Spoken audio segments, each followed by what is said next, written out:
L'éthique à Nicomaque d'Aristote, livre 1er, chapitre 11. Puisque le bonheur est d'après notre définition une certaine activité de l'âme dirigée par la vertu parfaite, nous devons étudier la vertu. Ce sera un moyen rapide de mieux comprendre aussi le bonheur lui-même. C'est la vertu qui paraît être, avant toute autre chose, l'objet des travaux du vrai politique. Ce qu'il veut, c'est de rendre les citoyens vertueux et dociles aux lois.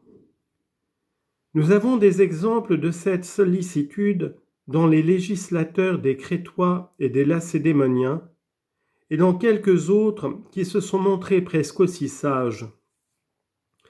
Or, si cette étude appartient spécialement à la science politique, il est clair que la recherche que nous allons faire satisfera précisément au dessein que nous nous sommes proposés dès le début de ce traité.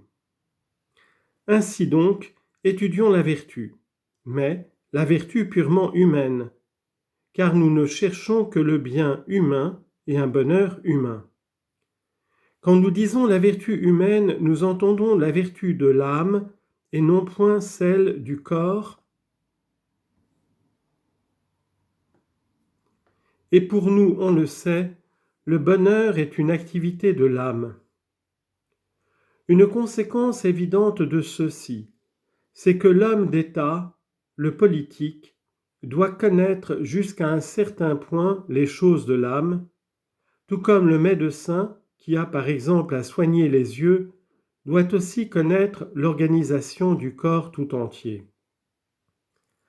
L'homme d'État doit d'autant plus s'imposer cette étude que la politique est une science beaucoup plus relevée et beaucoup plus utile que la médecine, et que déjà les médecins distingués se donnent les plus grandes peines pour acquérir l'exacte connaissance de tout le corps humain.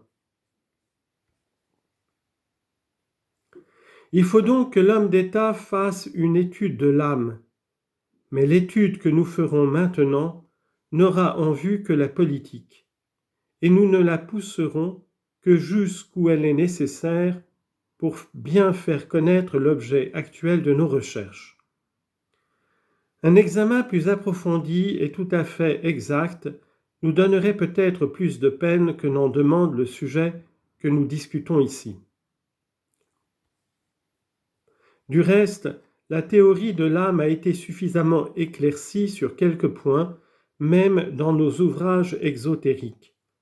Nous leur ferons d'utiles emprunts, et par exemple, nous leur prendrons la distinction des deux parties de l'âme, l'une qui est douée de raison et l'autre qui en est privée.